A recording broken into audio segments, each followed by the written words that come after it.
Contract marriage भाग 6. लायब्ररीत सापडलेल्या त्या जुन्या फोटोने आरव आणि सान्वी दोघांच्याही आयुष्यात खळबळ उडवली होती.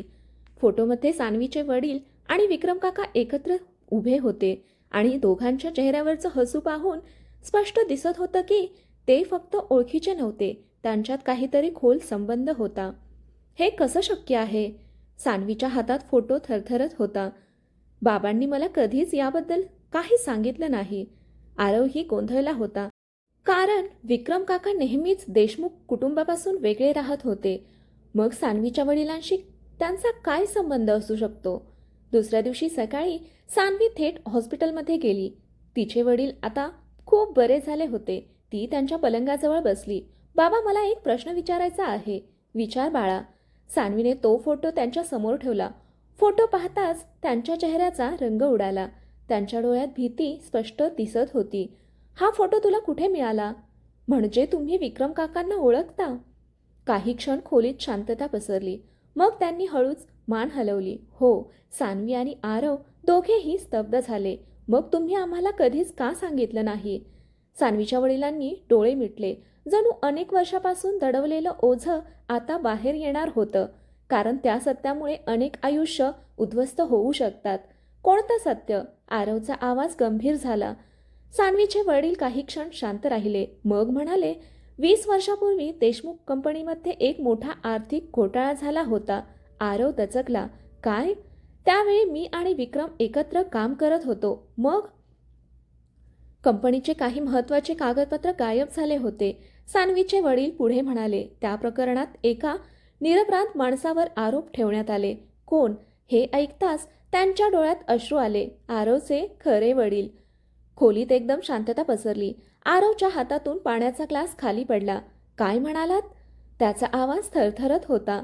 सान्वीचे वडील पुढे म्हणाले, तुझे वडील निर्दोष होते, पण त्यांना गुन्हेगार ठरवलं गेलं. आरवच्या डोळ्यात संताप आणि वेदना एकत्र दिसू लागल्या. आणि हे तुम्हाला माहिती होतं? हो. मग तुम्ही गप्प का बसलात? आरव ओरडला. सान्वी घाबरली. तिने पहिल्यांदाच आरवला इतका अस्वस्थ पाहिलं होतं. तिचे वडील डोळे खाली घालून म्हणाले, कारण आमच्याकडे पुरावे नव्हते. विक्रम काका? त्यांना सर्व माहिती होतं? हे ऐकताच आरवच्या मनात संशयाचं वादळ उठलं. म्हणजे त्याच्या आईवडिलांच्या मृत्यूमागे त्या घोटाळ्याचा काही संबंध होता का? विक्रम काका नेमकं काय लपवत होते?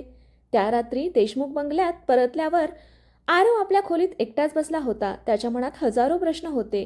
तेवढ्यात त्याच्या फोनवर एक अनोळखी नंबरवरून मेसेज आला.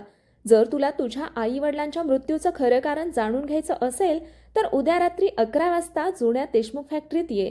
खाली एकच शब्द लिहिला होता, सत्य. आरवच्या डोळ्यात आश्चर्य दाटलं. हे कोण पाठवू शकतं? त्याचवेळी एका अंधाऱ्या खोलीत बसलेला विक्रम काका आरवचा फोटो पाहत हसत होता. खेळ आता खऱ्या अर्थाने सुरू होतंय आरव. त्यांच्या चेहऱ्यावरचं गूढ हास्य पाहून अंगावर काटा येत होता. कारण पुढे उलगडणार होतं एक असं रहस्य जे फक्त आरवचं नाही तर सान्वीचं आयुष्यही कायमचं बदलून टाकणार होतं. रात्रभर आरवला झोप लागली नाही. फोनवर आलेला तो रहस्यमय मेसेज त्याच्या डोळ्यांसमोर सतत फिरत होता. जर तुला तुझ्या आईवडिलांच्या मृत्यूचं खरं कारण जाणून घ्यायचं असेल, हा मेसेज कोण पाठवू शकतं? आणि इतकी वर्ष लपलेलं सत्य आता अचानक समोर येत होतं. सकाळी सान्वीने पाहिलं की आरव खूप अस्वस्थ दिसत होता. काय झालं? आरव काही क्षण शांत राहिला. मग त्याने तिला मेसेज दाखवला. मेसेज वाचताच सान्वीच्या चेहऱ्यावर चिंता उमटली. तुम्ही तिथे जाणार आहात? हो. एकटे? हो. नाही, सान्वी लगेच म्हणाली.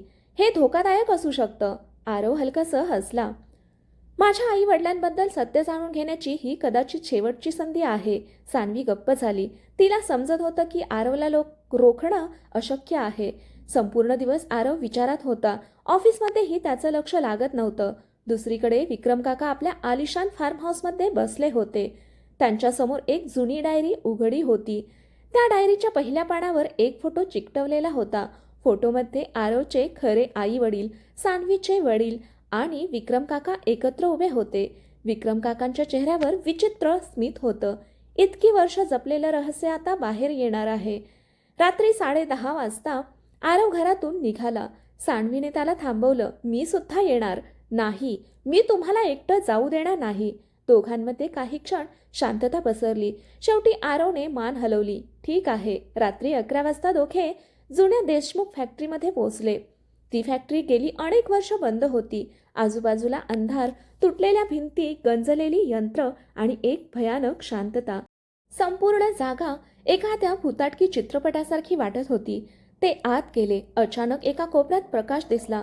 एक म्हातारा माणूस खुर्चीवर बसलेला होता. त्याचा चेहरा सुरतुकलेला होता. तू आलास? आरव, तुम्ही कोण? माझं नाव गणपत. तुम्ही मला का बोलावलं? गणपतच्या डोळ्यात वेदना होत्या. कारण मी तुझ्या वडिलांचा मित्र होतो. आरव स्तब्ध झाला. माझ्या वडिलांचा? हो. गणपतने एक जुनी फाईल त्याच्या हातात दिली. या फाईलमध्ये सत्य आहे. आरवने थरथरत्या हातांनी फाईल उघडली. पहिल्याच पानावर काही बँक व्यवहारांची कागदपत्र होती. मग काही जुनी पत्र आणि शेवटी एक कबुली जबाब. त्या पत्रात लिहिलं होतं, देशमुख कंपनीतील घोटाळा माझ्या आदेशाने करण्यात आला. खाली सही होती. विक्रम देशमुख. आरवच्या डोळ्यात अविश्वास दाटला. हे अशक्य आहे. गणपत म्हणाला, नाही, हेच सत्य आहे. मग माझ्या वडिलांना अडकवलं का? गणपतने खोल श्वास घेतला.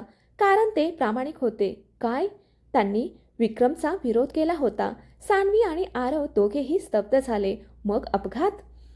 आरवचा आवाज थरथरत होता. गणपतच्या डोळ्यात पाणी आलं. तो अपघात नव्हता. हे ऐकताच आरवच्या अंगावर काटा आला. म्हणजे तुझ्या आईवडिलांच्या गाडीचे ब्रेक मुद्दाम निकामी करण्यात आले होते. आरवच्या पायाखालची जमीन सरकली. इतकी वर्ष तो ज्या घटनेला अपघात समजत होता तो खून होता. तेवढ्यात अचानक फॅक्टरीतील सर्व लाईट्स बंद झाल्या. संपूर्ण परिसर काळोखात बुडाला. सान्वी घाबरून आरवचा हात पकडला. आरव. अचानक कोणीतरी टाळ्या वाजवल्या. टक टक टक. अंधारात तो आवाज घुमू लागला. मग एक ओळखीचा आवाज ऐकू आला. खूप छान गणपत. इतकी वर्ष गप्प राहिलास आणि आज बोलायचं ठरवलंस. आरवचा श्वास थांबला. तो आवाज विक्रम काकांचा होता. काही सेकंदांनी जनरेटर सुरू झाला. लाईट लागले आणि समोरचं दृश्य पाहून सान्वी किंचाळली. गणपत जमिनीवर पडला होता. त्याच्या छातीत गोळी लागली होती. रक्त सांडत होतं. आरव धावत त्यांच्याजवळ गेला. गणपत काका. पण उशीर झाला होता. त्यांचा मृत्यू झाला होता आणि त्यांच्या मृत हातात एक फोटो घट्ट पकडलेला होता. आरवने तो फोटो घेतला. फोटो पाहताच त्याच्या चेहऱ्यावरचा रंग उडाला. कारण त्या फोटोमध्ये विक्रम काका नव्हते, तर सान्वीची आई विक्रम काकांसोबत उभी होती. सान्वी स्तब्ध झाली. आई? तिच्या हातातून फोटो खाली पडला. आता रहस्य आणखी गहिरे होत होते. आरवच्या आईवडिलांचा मृत्यूचा संबंध विक्रम काकांशी आणि आता सान्वीच्या आईशी. नेमकं सत्य काय होतं आणि सान्वीच्या कुटुंबाचा या सगळ्याशी काय संबंध होता? अंधारात उभे असलेले विक्रम काका हसत होते. कारण त्यांना माहीत होतं सर्वात मोठा धक्का अजून बाकी होता. फॅक्टरीतील त्या भयानक घटनेनंतर सान्वी आणि आरव पूर्णपणे हादरले होते. गणपत काकांचा मृतदेह समोर पडला होता आणि त्यांच्या हातात सापडलेला फोटो सगळ्याच प्रश्नांना आणखी गुंतागुंतीचा बनवत होता. फोटोमध्ये विक्रम काका आणि सान्वीची आई एकत्र उभे होते. दोघांच्या चेहऱ्यावरचं हसू पाहून स्पष्ट दिसत होतं की त्यांच्यात फक्त ओळख नव्हती. पोलीस आल्यावर तपास सुरू झाला. पण गोळी कोणी झाडली याचा कोणताही पुरावा सापडला नाही. जणू खुणी हवेत विरघळून गेला होता. घरी परतताना संपूर्ण प्रवासात सान्वी शांत होती. तिच्या डोळ्यासमोर फक्त तिच्या आईचा फोटो फिरत होता. आईचा या सगळ्याशी काय संबंध असू शकतो? ती स्वतःशीच पुटपुटली. घरी आल्यानंतर आरव थेट आपल्या स्टडी रूममध्ये गेला. त्याने गणपत काकांनी दिलेली फाईल पुन्हा उघडली. प्रत्येक कागद बारकाईने तपासू लागला. तेवढ्यात त्याला एका कागदाच्या मागे काहीतरी लिहिलेलं दिसलं. फिकट अक्षरांत एक पत्ता लिहिला होता. शांती निवास, महाबळेश्वर आणि त्याखाली तारीख 15 जून 2001. आरवच्या कपाळावर आठ्या पडल्या. हे काय असू शकतं? दुसऱ्या दिवशी आरव आणि सान्वी महाबळेश्वरला जाण्याचा निर्णय घेतात. त्यांना वाटत होतं की कदाचित तिथे त्यांच्या प्रश्नांची उत्तरं मिळतील. सकाळी दोघे निघाले. पहिल्यांदाच ते एखाद्या मिशनवर एकत्र जात होते. रस्त्यात दोघंही फारसं बोलले नाहीत. कारण त्यांच्या मनात एकच विचार होता, सत्य. महाबळेश्वरमध्ये पोहोचल्यानंतर त्यांनी शांतीनिवास शोधायला सुरुवात केली. काही तासांच्या शोधानंतर त्यांना एका जुन्या डोंगरमाथ्यावर एक मोडकळीस आलेला बंगला दिसला. बंगल्याच्या गेटवर गंजलेली पाटी होती, शांती निवास. सान्वीच्या अंगावर काटा आला. बंगला अनेक वर्षापासून बंद असल्यासारखा दिसत होता. दार उघडून ते आत गेले. सगळीकडे धूळ, जुनं फर्निचर आणि भयानक शांतता. अचानक सान्वीची नजर भिंतीवरच्या एका फोटोवर गेली. ती जागीच थबकली. फोटोमध्ये विक्रम काका, सान्वीची आई, आरवचे खरे वडील आणि आणखी एक अनोळखी स्त्री उभी होती. फोटोच्या खाली लिहिलं होतं, मित्र कायमचे. हे काय चाललं आहे? सान्वीच्या तोंडून शब्दच फुटत नव्हते. तेवढ्यात वरच्या मजल्यावरून काहीतरी पडल्याचा आवाज आला. धाडकन. दोघे दचकले. कोणी आहे का? आरवने आवाज दिला. काही उत्तर आलं नाही, पण आवाज पुन्हा आला. दोघे सावधपणे वर गेले. एका जुन्या खोलीचं दार अर्धवट उघडं होतं. आरवने दार ढकललं. आत कोणी नव्हतं, पण टेबलावर एक डायरी ठेवलेली होती. जणू कोणीतरी मुद्दाम त्यांच्यासाठीच ठेवली होती. सान्वीने डायरी उघडली. पहिलंच पान पाहून तिच्या हातातून डायरी जवळजवळ पडली, कारण त्या डायरीवर नाव लिहिलं होतं, स्नेहा देशमुख. ही कोण? सान्वीने विचारलं. आरवचा चेहरा थोडा गंभीर झाला. माझी आई. दोघांचे श्वास वेगाने चालू लागले. आरवने थरथरत्या हातांनी डायरी उघडली. पहिल्या पानावर सामान्य नोंदी होत्या, पण शेवटच्या पानांवर काही धक्कादायक गोष्टी लिहिल्या होत्या. एक वाक्य वाचताच आरव स्तब्ध झाला. जर मला काही झालं तर त्यासाठी विक्रम जबाबदार असेल. सान्वीच्या अंगावर काटा आला. म्हणजे गणपत काका जे म्हणाले होते ते खरं होतं. विक्रम काका खरंच गुन्हेगार होते.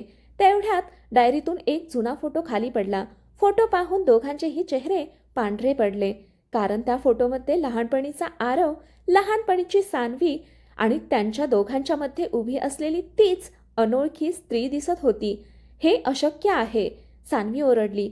मी आणि तुम्ही एकमेकांना लहानपणापासून ओळखत होतो? आरवच्या डोळ्यात अविश्वास होता.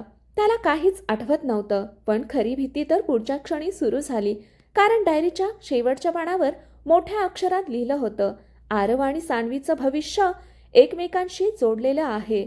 पण जर सत्य बाहेर आलं तर त्यांचं लग्न कधीच टिकणार नाही. हे वाचताच दोघांच्या हृदयाची धडधड वाढली. नेमकं कोणतं सत्य आणि त्यांच्या लग्नाचा त्या सत्याशी काय संबंध होता? डायरीतील ते वाक्य वाचल्यानंतर आरव आणि सान्वी काही क्षण निशब्द उभे राहिले. जर सत्य बाहेर आलं तर त्यांचं लग्न कधीच टिकणार नाही, हे वाक्य त्यांच्या मनात सतत घुमत होतं. खोलीतील शांतता आता अधिकच भयावह वाटत होती. सान्वीने थरथरत्या आवाजात विचारलं, आरव, कोणतं सत्य असू शकतं? आरवने डायरीची उरलेली पानं चाळायला सुरुवात केली. अचानक एका पानात तुमडलेलं पत्र सापडलं. पत्रावर लिहिलं होतं, माझ्या मुलासाठी. खाली सही होती, स्नेहा. आरवच्या डोळ्यात पाणी आलं. हे त्याच्या आईचं पत्र होतं. त्याने हळूच पत्र उघडलं. त्यात लिहिलं होतं, आरव, जर तू हे पत्र वाचत असशील तर याचा अर्थ मी तुझ्यासोबत नाही. मला भीती आहे की आमच्या कुटुंबावर मोठं संकट येणार आहे. काही लोक सत्तेसाठी आणि संपत्तीसाठी कोणत्याही थराला जाऊ शकतात. आरवचा घसा दाटून आला. तो पुढे वाचू लागला. तुझं आणि सान्वीचं आयुष्य एका जुन्या वचनामुळे एकमेकांशी जोडलेलं आहे. हे वाचताच दोघेही स्तब्ध झाले. वचन? सान्वीने आश्चर्याने विचारलं. आरवने पत्र पुढे वाचलं. मी तुझे वडील, सान्वीचे आई वडील आणि आमची मैत्रीण माया, आम्ही चौघांनी एकमेकांना वचन दिलं होतं की आमच्या मुलांचं भविष्य आम्ही एकत्र सुरक्षित ठेवू. सान्वीच्या डोळ्यात आश्चर्य दाटलं. म्हणजे त्यांच्या कुटुंबामध्ये जुना संबंध होता. तेवढ्यात डायरीतून आणखी एक कागद खाली पडला. तो एक जुना करारनामा होता. त्यावर 4 जणांच्या सह्या होत्या. स्नेहा, आरवचे वडील, सान्वीचे वडील आणि विक्रम देशमुख. दोघेही हादरले. विक्रम काका या सगळ्या सुरुवातीपासूनच होते. आरव पुटपुटला. करारनाम्यात एका ट्रस्टचा उल्लेख होता. त्या ट्रस्टमध्ये मोठी संपत्ती आणि काही महत्त्वाचे शेअर्स ठेवले होते. आणि सर्वात धक्कादायक गोष्ट म्हणजे त्या ट्रस्टचा अंतिम वारस आरव आणि सान्वी होते. म्हणजे? सान्वीचा आवाज थरथरला. आपलं लग्न झालं तरच ती संपत्ती आपल्या नावावर येणार होती. आरवने कागद पुन्हा वाचला. होय, करारनाम्यात स्पष्ट लिहिलं होतं की दोन्ही कुटुंबाच्या मुलांनी एकत्र राहिलं तरच ट्रस्ट सक्रिय होईल. आता अनेक गोष्टी स्पष्ट होऊ लागल्या. विक्रम काका का विरोध करत होते? आरवला का दूर करायचं होतं? आणि सान्वीच्या कुटुंबावर संकट का येत होतं? कारण जर आरव आणि सान्वी एकत्र राहिले तर विक्रम काकांच्या हातातून कोट्यवधींची संपत्ती कायमची निघून जाणार होती. तेवढ्यात अचानक खोलीचं दार जोरात बंद झालं. धाडकन दोघे दचकले. खिडक्याही आपोआप बंद झाल्या. खोलीत अंधार पसरला. सान्वी घाबरून आरवचा हात पकडला. अंधारात अचानक एक प्रोजेक्टर सुरू झाला. समोरच्या भिंतीवर एक जुना व्हिडिओ दिसू लागला. व्हिडिओमध्ये 4 मित्र बसले होते. आरवचे आई वडील, सान्वीचे वडील आणि एक स्त्री माया. ते आनंदाने बोलत होते. मग अचानक व्हिडिओतील स्नेहा म्हणाली, जर आमच्यासोबत काही वाईट घडलं तर त्यामागे विक्रम असेल. आरव आणि सान्वी स्तब्ध झाले. मग स्क्रीन अचानक बंद झाली आणि त्याच क्षणी खोलीतून एक आवाज घुमला. खूप शोध घेतलात तुम्ही दोघांनी. तो आवाज ओळखीचा होता. खोलीचा दुसरा दरवाजा हळूहळू उघडला आणि समोर उभे होते विक्रम काका. त्यांच्या चेहऱ्यावर एक विचित्र हसू होतं. आता तुम्हाला जवळजवळ सगळं सत्य कळलं आहे. आरव रागाने पुढे झाला. माझ्या आईवडिलांचा खून तुम्ही केला का? विक्रम काका शांतपणे हसले. उत्तर ऐकायला तयार आहेस? खोलीत पुन्हा शांतता पसरली. मग विक्रम काकांनी एक वाक्य म्हटलं, जे ऐकून आरव आणि सान्वीच्या आयुष्याला सर्वात मोठा धक्का बसला. तुम्ही दोघं फक्त नवरा बायको नाही आहात, तर या संपूर्ण खेळाची सुरुवात तुमच्या जन्माआधीच झाली होती. आरव आणि सान्वी एकमेकांकडे पाहू लागले. कारण आता उलगडणार होतं असं रहस्य जे त्यांच्या कॉन्ट्रॅक्ट मॅरेजचंच नव्हे तर त्यांच्या संपूर्ण अस्तित्वाचं सत्य बदलून टाकणारं होतं. तुम्ही दोघं फक्त नवरा बायको नाही आहात. विक्रम काकांच्या त्या शब्दानंतर खोलीत भयानक शांतता पसरली. आरव आणि सान्वी दोघांचेही श्वास वेगाने चालू लागले. नेमकं काय म्हणायचं आहे तुम्हाला? आरवने संतापाने विचारलं. विक्रम काका हलकेच हसले. इतकी वर्ष ज्या सत्यापासून तुम्हाला दूर ठेवलं गेलं तेच सत्य आज तुमच्यासमोर उभं आहे. ते हळूहळू पुढे आले. 20 वर्षापूर्वी आम्ही 5 जण खूप जवळचे मित्र होतो. स्नेहा, आदित्य, सान्वीचे वडील, माया आणि मी. मग हे सगळं का झालं? सान्वी ओरडली. विक्रम काका काही क्षण शांत राहिले. मग म्हणाले, कारण लोभ माणसाला आंधळं करतो. आरवच्या डोळ्यात राग होता. माझ्या आईवडिलांचा खून तुम्ही केला का? विक्रम काकांनी लगेच उत्तर दिलं, नाही. त्यांनी खिडकीबाहेर पाहिलं. तुझ्या आईवडिलांचा मृत्यू झाला हे खरं आहे, पण त्यामागचं सत्य तुम्ही समजताय तितकं सोपं नाही. तेवढ्यात अचानक बाहेरून गोळीबाराचा आवाज आला. धाड धाड धाड. सगळे दचकले. विक्रम काकांच्या चेहऱ्यावरचे भाव बदलले. ते इथे आले. कोण? आरवने विचारलं. पण उत्तर मिळण्याआधीच खिडकीची काच फुटली. कुणीतरी बाहेरून गोळी झाडली होती. विक्रम काकांनी आरव आणि सान्वीला खाली वाकायला सांगितलं. लवकर. पण मी तुमचा शत्रू नाही. हे ऐकून दोघेही थबकले. काही क्षणातच बंगल्याभोवती गोंधळ उडाला. बाहेर काळ्या कपड्यातील काही लोक फिरत होते. त्यांच्या हातात शस्त्र होती. ते कुणाला तरी शोधत होते. विक्रम काका एका गुप्त दरवाजाकडे धावले. माझ्यासोबत या. आरवला अजूनही त्यांच्यावर विश्वास नव्हता, पण परिस्थिती वेगळी होती. तिघेही त्या गुप्त मार्गातून खाली गेले. तो मार्ग एका जुन्या तळघरात जाऊन संपला. तिथे अनेक फाईल्स, फोटो आणि संगणक ठेवलेले होते. भिंतीवर एक मोठा फोटो लावलेला होता. तो फोटो पाहून सान्वी स्तब्ध झाली. फोटोमध्ये तिची आई, आरवची आई आणि माया एकत्र उभ्या होत्या. मध्यभागी एक लहान मुलगी होती. ही कोण? सान्वीने विचारलं. विक्रम काकांनी गंभीर नजरेने फोटो पाहिला. हीच ती व्यक्ती आहे जिच्यासाठी हे सगळं सुरू झालं. काय? आरव आणि सान्वी एकाच वेळी म्हणाले. विक्रम काकांनी एक जुनी फाईल काढली. ही माया होती. माया? नाही, ती स्त्री नाही, तिची मुलगी. फाईल उघडताच एक जन्म प्रमाणपत्र दिसलं. त्यावर नाव होतं अनन्या माया देशमुख. सान्वी गोंधळली. देशमुख? हो, विक्रम काका म्हणाले. अनन्या ही देशमुख कुटुंबाच्या संपत्तीची खरी वारस होती. आरवच्या कपाळावर आठ्या पडल्या. मग ती आता कुठे आहे? विक्रम काकांच्या चेहऱ्यावर दुःख उमटलं. हेच तर रहस्य आहे. ती अचानक गायब झाली. गायब? हो, 20 वर्षापूर्वी. आणि त्या दिवसापासून अनेक लोक तिचा शोध घेत आहेत. सान्वीच्या मनात अचानक एक विचार चमकला. म्हणजे माझ्या आईचा आणि या मुलीचा काही संबंध होता? विक्रम काकांनी तिच्याकडे पाहिलं. फक्त संबंध नव्हता. ते काही क्षण थांबले. मग म्हणाले, तुझ्या आईने तिचा जीव वाचवला होता. अचानक तळघरातील संगणक आपोआप सुरू झाला. स्क्रीनवर एक व्हिडिओ सुरू झाला. तो अनेक वर्षापूर्वीचा होता. व्हिडिओमध्ये माया रडत होती. ती कॅमेराकडे पाहून म्हणाली, जर हा व्हिडिओ कोणी पाहत असेल तर याचा अर्थ मी जिवंत नाही. आरव आणि सान्वी स्तब्ध झाले. माया पुढे म्हणाली, अनन्याला वाचवा, कारण तिच्यामुळेच अनेकांचे चेहरे उघड होतील. आणि सर्वात महत्त्वाचं म्हणजे तिचा आवाज थरथरला. अनन्या तुमच्या खूप जवळ आहे. व्हिडिओ अचानक बंद झाला. खोलीत पुन्हा शांतता पसरली. सान्वीच्या अंगावर काटा आला. खूप जवळ म्हणजे? विक्रम काकांनी उत्तर दिलं नाही. पण त्यांच्या चेहऱ्यावरचं गोड स्मित पाहून दोघांच्याही मनात शंका निर्माण झाली. आणि त्याच क्षणी तळघराच्या दरवाजावर कोणीतरी जोरात ठोठावलं. धाड धाड धाड बाहेरून आवाज आला. दरवाजा उघडा, आम्हाला आरव आणि सान्वी हवे आहेत. तिघांचेही चेहरे फिकट पडले. कारण आता खेळ संपत्तीचा नव्हता, तर जीवन आणि मृत्यूचा झाला होता. तळघराच्या दरवाजावर सतत जोरदार ठोके पडत होते. धाड धाड धाड. दरवाजा उघडा. बाहेरून येणारा आवाज अधिकच आक्रमक होत होता. सान्वी घाबरून आरवजवळ आली. नकळत तिने त्याचा हात घट्ट पकडला. आरवने तिच्या हातावर आपला दुसरा हात ठेवला. घाबरू नकोस, मी आहे. त्या 4 शब्दांनी सान्वीच्या मनाला आधार मिळाला. विक्रम काका पटकन एका गुप्त कपाटाकडे गेले. त्यातून त्यांनी काही जुनी कागदपत्र आणि एक पेनड्राईव्ह काढला. आरव, हे घे. हे काय आहे? तुझ्या आई वडिलांच्या प्रकरणाचे पुरावे. आरव आश्चर्यचकित झाला. मग हे आधी का नाही दिलत? विक्रम काकांच्या चेहऱ्यावर अपराधीपणा दिसला. कारण मीही घाबरलो होतो. अचानक तळघराचा दरवाजा तुटला. काही मुखवटा घातलेले लोक आत घुसले. पण त्यांचा नेता पाहताच सान्वी स्तब्ध झाली. वेदांत. आरवच्या कपाळावर आठ्या पडल्या. वेदांत हसत पुढे आला. हो सान्वी, मला शोधत होतीस ना? वेदांत सान्वीच्या कॉलेजमधला जुना मित्र. एकेकाळी तिच्यावर प्रेम करणारा, पण अनेक वर्षापासून गायब झालेला. तू इथे काय करतो आहेस? सान्वीने विचारलं. वेदांतच्या डोळ्यात वेडेपणा दिसत होता. मी ते पूर्ण करतोय जे अनेक वर्षापूर्वी सुरू झालं होतं. आरव पुढे म्हणाला. मुद्द्याचं बोल.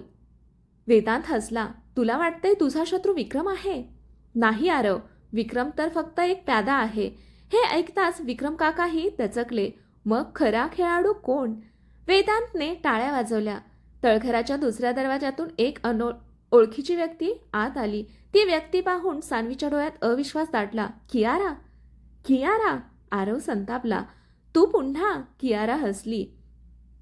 मी कधीच गेले नव्हते आरव. सान्वीच्या मनात अनेक प्रश्न निर्माण झाले. तुम्ही दोघे एकत्र? वेदांत म्हणाला. हो, खूप वर्षापासून. पण का? कियाराच्या चेहऱ्यावर कटू हास्य उमटलं.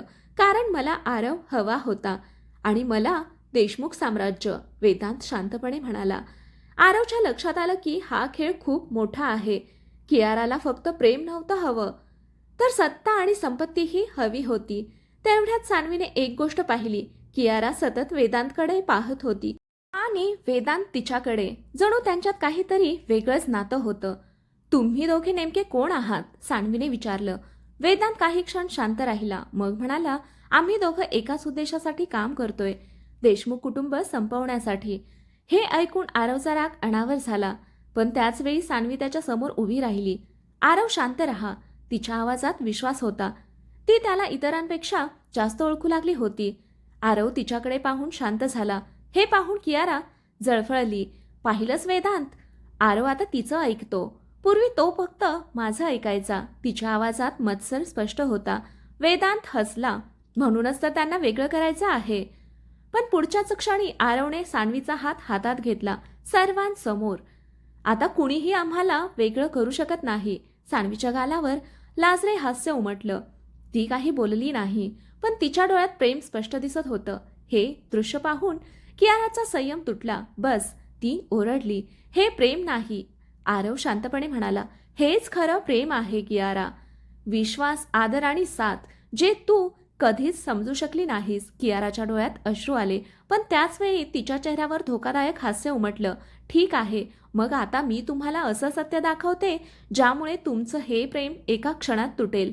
तिने एक फाईल बाहेर काढली आणि ती सान्वीसमोर फेकली. फाईल उघडताच सान्वीचा चेहरा फिकट पडला, कारण त्या फाईलमध्ये तिच्या आईशी संबंधित एक असं रहस्य होतं जे आरव आणि सान्वीच्या नात्यालाच प्रश्नचिन्ह लावणारं होतं. हे पाहू आपण पुढील भागामध्ये. कथा इथपर्यंत आवडली असेल तर कथेला लाईक करा, शेअर करा, कॉमेंट करा आणि आपल्या चॅनलला सबस्क्राईब करा. कथा ऐकल्याबद्दल, वाचल्याबद्दल धन्यवाद.